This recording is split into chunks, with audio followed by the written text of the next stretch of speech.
আজকে আপনার স্বামীর খুনের রহস্য ভেদ করেছে পুলিশ, এমনটাই তারা দাবি করছে।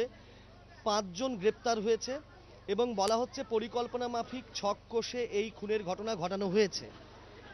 এর আগে কোনোদিন কি অশোকবাবু নিরাপত্তাহীনতায় ভুগছিলেন, খুন হওয়ার আশঙ্কায় ভুগছিলেন, এরকম কিছু বাড়িতে বলেছিলেন কি, পুলিশকে জানিয়েছিলেন, সেরকম কিছু জানেন?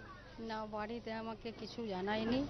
আমার ছেলেকে দিন 15 আগে বলেছিল বিশ্বজিৎ, আমাকে বোধহয় জেলার সভাপতি রাখবে না রে। আমার খুব ভয় লাগছে। আমি জানতাম না, আমার ছেলে আমাকে আজকে বলছে। কিন্তু মানে এই এই ধরনের কোনো ঘটনা ঘটতে পারে সেরকম কি কিছু কোনোদিন আশঙ্কা করেছিলেন আপনারা পরিবারের তরফ থেকে?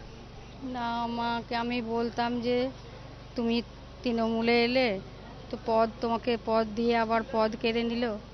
তুমি এরকম করে সবাইকে, সবার দল সবার সহযোগিতা করতো, সবাই ওর সঙ্গে থাকতো, তোমাকে ওরা মারার পরিকল্পনা করছে না তো?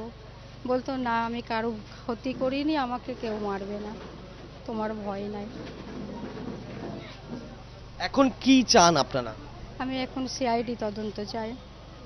আমার স্বামীর খুনি পরিকল্পিতভাবে যারা খুন করেছে তাদের আমি সিআইডি তদন্ত চাই।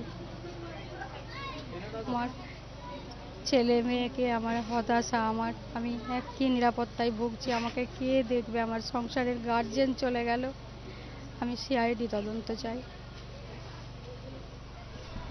আপনার কাছেও জিজ্ঞেস করব যে একটা মর্মান্তিক ঘটনা ঘটে গিয়েছে, আপনারা শোকাহত, সেটা আমরাও বুঝতে পারছি, কিন্তু এইরকম একটা পরিস্থিতি যেখানে জীবনটা এই জায়গায় এসে দাঁড়ালো, প্রকাশ্যে বিকেলবেলা বাবা খুন হয়েছেন, তারপরে এত কিছু ঘটনা ঘটছে, কি প্রতিক্রিয়া এই মুহূর্তে, কি অনুভব করছেন? এখনো কি আপনাদের মধ্যে নিরাপত্তার একটা আশঙ্কা বোধ করছেন? হ্যাঁ, অবশ্যই। সব কিছু করতে পারে যারা এটা করেছে, আমার বাবার মতো মানুষকে যারা মেরে ফেলেছে, তারা আমাদেরকেও শেষ করতে পারে। এটা কি পুলিশকে জানিয়েছেন? হ্যাঁ, পুলিশকে তো জানানো হয়েছে।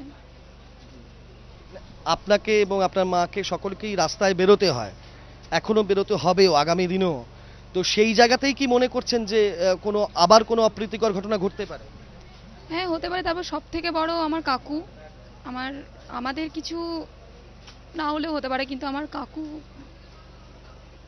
নিরাপত্তার খুব অভাব। কেন?